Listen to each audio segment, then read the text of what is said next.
The United States has never been a bigger target for terrorism. Donald Trump is the reason why. This is a video adaptation of my recent op-ed in Newsweek, in which I lay out exactly why America has become so vulnerable as Donald Trump has drained our most important hidden strategic strength. In 1941, the Japanese High Command was considering launching a surprise attack on the United States. Their top commander, Admiral Yamamoto Isuroku, handed them a plan for a crippling strike on Pearl Harbor, but it came with an ominous warning. In the first 6 to 12 months of a war with the United States, I will run wild and win victory upon victory, but then, if the war continues after that, I have no expectation of success. Before Pearl Harbor, America had indeed been willfully blind to the world burning. The anti-war arguments of the rabidly isolationist America First Committee carried crushing support in public opinion polls. 2 days after Pearl Harbor, American public backing for war had become nearly unanimous, and the America First Committee had pledged their full support. 60 years later, the post-9/11 rally around the flag showed that this American capacity to unify and mobilize in a crisis was undimmed. Former President George W. Bush had a bare majority of public backing, with Democrats still bitter from the 2000 election.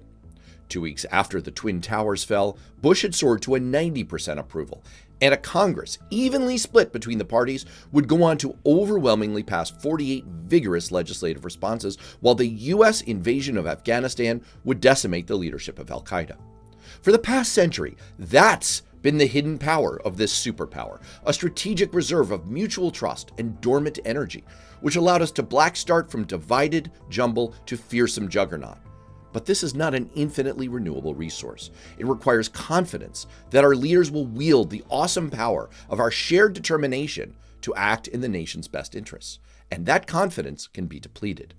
As Bush began to exchange patriotic determination for the cheaper coin of political leverage in order to push ahead with his attack on Iraq and quixotic partisan projects like privatizing Social Security, Democrats became justifiably suspicious that they had been played, their trauma used and then weaponized, not against enemies, but against them.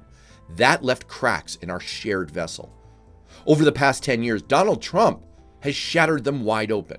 Trump has repeatedly shown that for him, there's no national interest. He cares only for ever more money, vengeance, and power. And like any junkie, he continually ups the dosage, provoking his opposition with greater outrage to stoke the division that fuels his political life and the petty dominance displays that apparently feed his soul. In just the past month, he's monetized the presidency to the tune of billions of dollars, crypto dinners, Qatari jets. He's handed out favors to those who pay him, corrupt pardons, more crypto operators, or fluff him, reality stars, corrupt right-wing officials. He sought retribution against opponents, law firms, New York Attorney General Letitia James, Democrats in general. And he's picked fights with everyone: NATO, China, Ukraine, Russia, Canada, Denmark, penguins. Our strategic reserve of trust is now dry. There's no action that this government could take in a crisis that we could rally around. And that is incredibly dangerous. We've seen why. Remember that Israel's defense establishment warned that Benjamin Netanyahu's Trumpian moves in 2023 would make Israel a target for terrorist attack. They did. As former vice presidential candidate and Congressman Jack Kemp once observed, weakness is provocative. And what a provocation America now presents. Consider this thought experiment, because our enemies surely have. What would happen if there were even a moderate-sized terrorist attack in America tomorrow? Well, look at the reaction to the protests in Los Angeles in recent weeks. Trump's every move created only more anger and fear, and likely intentionally. And that was a minor security situation. So imagine how America would respond to a major act of terrorism. Could we take new border security measures at face value after Trump's multiple cries of wolf? In a biological attack, would anyone follow the guidance of a Centers for Disease Control and Prevention under the thumb of RFK Jr., who doesn't even believe that germs cause disease? It's true, look it up. If Trump launched a military response, would half of America see it as a self-serving wag the dog exercise? Now, maybe we could reach deep into our DNA and rally, but far more likely is that America would melt into lawsuits and infighting and paranoia. The whole point of terrorism is to have an asymmetrical impact, for a small force to achieve a big effect. It's hard to imagine a time where such a vast potential effect has been on offer, where our country could so easily be broken into pieces. Our enemies undoubtedly see this. Certainly they can imagine what they could do now that our greatest deterrent asset has been sapped.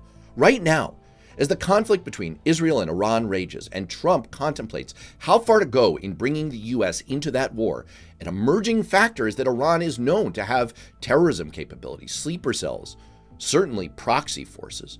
Asymmetric warfare against us is surely being discussed at the highest levels in both countries. Abraham Lincoln once warned that a house divided against itself cannot stand. Trump is daily ripping out the beams.